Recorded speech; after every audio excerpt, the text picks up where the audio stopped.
ఇక budget session లో కులగణనపై bill చట్టబద్ధంగా చర్చ జరుపుతాం. మంత్రి పొన్నం. మేధావులు బీసీ సంఘాల సూచనలు తీసుకుంటాం. ప్రతిపక్షాలు కూడా సలహాలు ఇవ్వచ్చు. పూలే విగ్రహంపై కవిత 10 ఏళ్లు ఎందుకు మాట్లాడలేదు? లిక్కర్ కేసులో బిజీగా లేకపోవడం వల్లే కొత్త నాటకం అని కామెంట్ చేస్తా ఉన్నారు మంత్రి పొన్నం ప్రభాకర్. తెలంగాణ ప్రజలారా, ముఖ్యంగా బీసీలారా, మీ అందరికి ఒక గుడ్ న్యూస్ ఏంటంటే తెలంగాణ బీసీల కళ సాకారం కాబోతా ఉంది. బీసీ కులగణన. తెలంగాణ రాష్ట్రంలో ఉన్నటువంటి ముదిరాజులు ఎంతమంది, మున్నూరు కాపులు ఎంతమంది, యాదవులు ఎంతమంది, పద్మశాలిలు ఎంతమంది, గౌడులు ఎంతమంది, సాకలి, మంగలి, కుమ్మరి, కమ్మరి, ఇలా ఏ కులానికి సంబంధించిన లెక్క ఎలా ఉండబోతా ఉందో మనకు కులగణన ద్వారా రాష్ట్ర ప్రభుత్వం బయట పెట్టబోతా ఉంది. తద్వారా ఆయా కులాలకు సంబంధించినటువంటి నిధులు కానీ విధులు కానీ పక్కాగా దొరికే అవకాశం కనిపిస్తా ఉంది. ఇదే కులగణన పైన, కులగణన ఆ తర్వాత బీసీల ఉద్యమాల పైన బీసీ నాయకుడిగా ఉన్నటువంటి అర్జున్ మనతో పాటు ఉన్నాడు. అర్జున్తో ఒకసారి మాట్లాడే ప్రయత్నం చేద్దాం.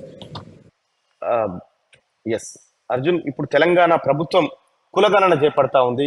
కులగణన అంటే గతంలో ఎప్పుడు కూడా, అంటే ఈ దేశంలో పుల్లు ఎన్ని ఉన్నాయో లెక్క పెట్టిరు, ఒక గ్రామంలో ఎన్ని పందులు ఉన్నాయి, ఎన్ని కోతులు ఉన్నాయి లెక్క పెట్టిరు, కానీ బీసీలను మాత్రం లెక్క పెట్టలేదు. ఇప్పుడు కాంగ్రెస్ ప్రభుత్వం అధికారంలోకి వచ్చిన తర్వాత బీసీల కులగణన చేపడతా ఉంది. దీన్ని ఎట్లా చూస్తారు?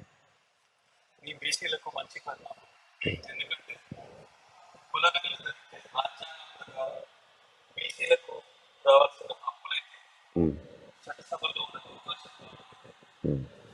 వస్తే ఖచ్చితంగా బీసీ చట్టసభలో బీసీ లేకపోవడం వల్ల సమాజంలో ఉన్నటువంటి బీసీలు అటువంటి ఇవన్నీ చేయబడతాం. రాజ్యాధికారం దక్కుతుంది కాబట్టి బీసీ రాహుల్ గాంధీ గారి మాట ఇది కట్టుబడి ఉంటారు.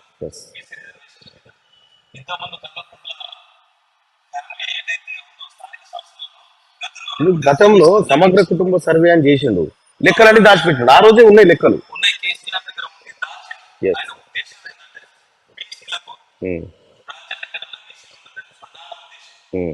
కాంగ్రెస్ పార్టీ బీసీ అది చేస్తే ఖచ్చితంగా రాహుల్ గాంధీ గారి బీసీలంతా కూడా ప్రధాని చేస్తే బీసీలకు న్యాయం జరుగుతుంది. కాబట్టి ప్రతి ఒక్కరు కాంగ్రెస్ పార్టీ మీద ఉన్నారు బీసీలంతా. మనం మొన్న తెలంగాణ ఎన్నికలలో చూసాం, కాంగ్రెస్ పార్టీకి అత్యధిక మెజారిటీ ఇచ్చి సీఎం గా రేవంత్ రెడ్డి గారు ఉన్నారు.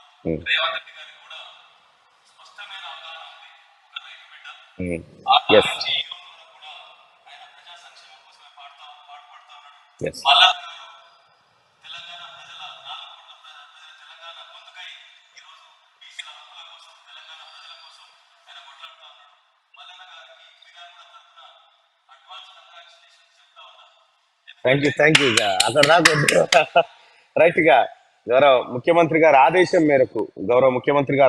మేరకు ఈ పట్టభద్రుల ఎమ్మెల్సీకి సంబంధించినటువంటి వ్యవహారాన్ని చేస్తా ఉన్నాం. భాగంగా అర్జున్ అన్న నాకు మంచి మిత్రుడు ఇక్కడ మిర్యాలగూడలో. అవుట్ రైట్ గా నా కోసం అన్నిటినీ వదిలిపెట్టి ఒకానొక సందర్భంలో సపోర్ట్ చేసినటువంటి వ్యక్తి. ఈరోజు కాంగ్రెస్ పార్టీలో మేమిద్దరం ఉన్నాం.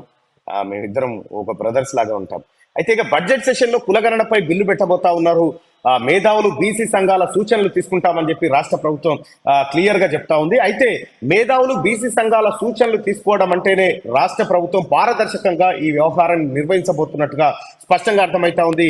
బీసీ ప్రజలారా, ఇదొక మనకు శుభదినం. ఈ బడ్జెట్ సెషన్ లోనే దాన్ని చట్టబద్ధం చేసి కులగణన చేయబోతా ఉంది రాష్ట్ర ప్రభుత్వం.